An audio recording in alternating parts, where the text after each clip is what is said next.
தமிழகத்தில் தொடர்ச்சியாக நடைபெற்று வரக்கூடிய அரசியல் கட்சிகளின் மிக முக்கிய பிரமுகர்களின் படுகொலைகள் என்பது தமிழகத்தில் மிகப்பெரிய சட்டம் ஒழுங்கு குறித்து கேள்வி எழுப்பியிருக்கிறது. அதனுடைய தொடர்ச்சியாக இன்று நாம் தமிழ் கட்சியினுடைய நிர்வாகி மதுரையில் வெட்டி படுகொலை செய்யப்பட்டார். இந்த சம்பவம் தமிழகம் முழுக்க மீண்டும் அதிர்ச்சி ஏற்படுத்தியிருக்கிறது.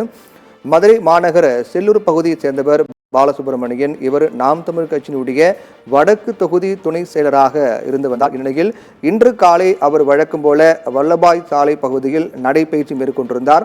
இந்த வல்லபாய் சாலை என்பது அமைச்சர் PTR பழனிவேல் தியாகராஜன் இல்லம் அருகே இருக்கக்கூடிய அந்த சாலை தான். அங்குதான் இந்த பாலசுப்ரமணியன் நாம் தமிழ் கட்சியை சேர்ந்த பாலசுப்ரமணியன் நடைபயிற்சி மேற்கொண்டார். அப்போது மர்ம கும்பல் ஒன்று அவரை ஓட ஓட விரட்டி படுகொலை செய்திருக்கிறார்கள். ஒரு அமைச்சரின் வீட்டுக்கு அருகிலேயே இருக்கக்கூடிய இந்த சம்பவம் என்பது அருகில் நடந்த இந்த சம்பவம் மிகப்பெரிய பரபரப்பை ஏற்படுத்தியது. இதனுடைய பின்னணி குறித்து போலீசார் தீவிரமாக விசாரித்து வருகிறார்கள். மதுரையில் மட்டுமே கிட்டத்தட்ட தொடர்ச்சியாக கடந்த சில நாட்களாகவே நகைக்காக மூதாட்டிகள் படுகொலை என்பது தொடர்ச்சியாக நடைபெற்று வந்தது. இதுவரையில் 4 மூதாட்டிகள் மதுரையில் நகைக்காக படுகொலை செய்யப்பட்டார்கள்.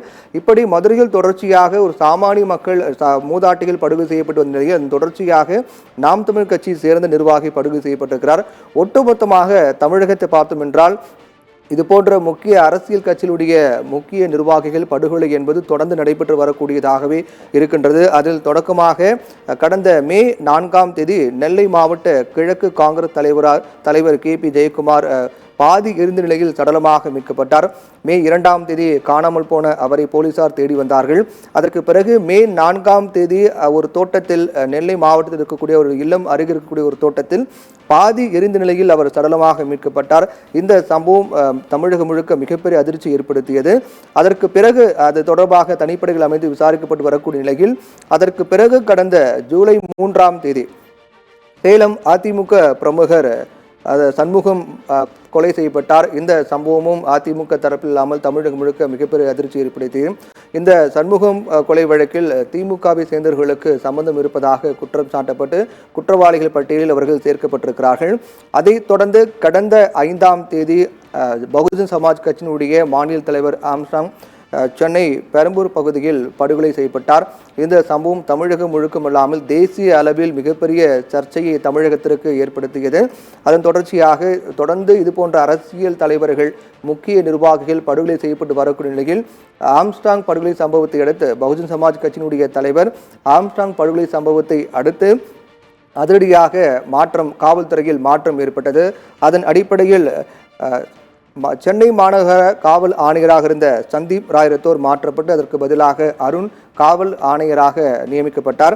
அதே போன்று சட்டம் ஒழுங்கு ADGP-யாக டேவிசன் தேவாசீர்வாதம் மாற்றப்பட்டார்.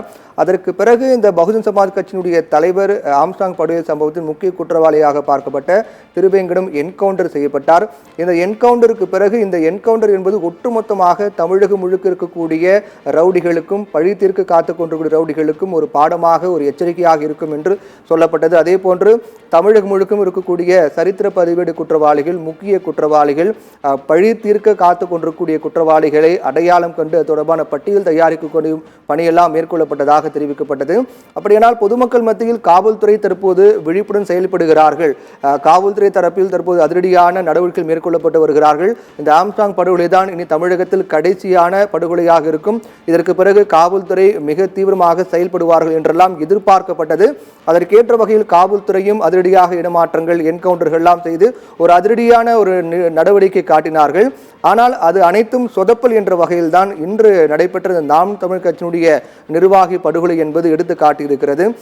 அப்படியென்றால் தமிழகத்தில் சட்டம் ஒழுங்கு என்பது தற்போது வரையிலும் கேள்விக்குறியாக தான் இருக்கின்றதா என்ற கேள்வி இதன் மூலமாக எழுகின்றது.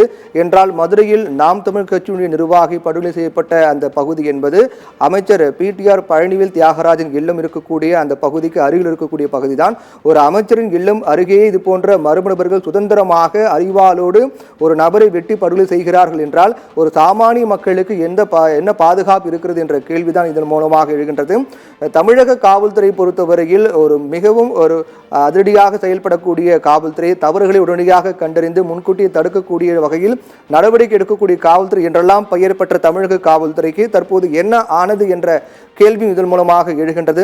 தொழில்நுட்பங்கள் வளர வளர காவல்துறையில் இருக்கக்கூடிய அதிகாரிகள் மற்றும் போலீசாருடைய களப்பணிகள் குறைந்து விட்டதா என்ற கேள்விதான் இதன் மூலமாக எழுதியிருக்கிறது. தொழில்நுட்பங்களை பயன்படுத்தி அதிக குற்றவாளியை கண்டுபிடித்தாலும் கூட களத்தில் இறங்கி போலீசார் தீவிர களத்தில் இறங்கி தேடுதல் வேட்டை மேற்கொண்டு குற்றங்களை தடுக்கக்கூடிய வகையில் செயல்படக்கூடிய திறன் என்பது தற்போது குறைந்து விட்டதா?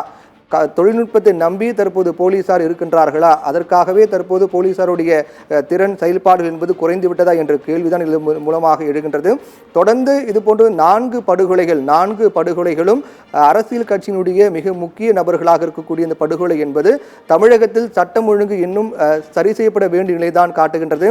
வெறும் காவல் அதிகாரி இடமாற்றம் மட்டுமே போதாது என்றும் இன்னும் கடுமையான நடவடிக்கை எடுத்தால் மட்டும்தான் இது போன்ற நிலையிலிருந்து தமிழகம் மீண்டு எழும் என்றும் இது போன்ற படுகொலைகள் தடுக்கப்படும் என்ற ஒரு கருத்தும் பரவலாக முன்வைக்கப்பட்டு வருகின்றது. இனி வரக்கூடிய காலங்களில் தமிழக காவல்துறை எவ்வாறு செயல்பட போகின்றது? இனிமேலாவது இது போன்ற அரசியல் பிரமுகருடைய படுகொலைகளை தடுக்க காவல்துறை நடவடிக்கை எடுக்குமா என்பதை நாம் பொறுத்திருந்துதான் பார்க்க வேண்டும்.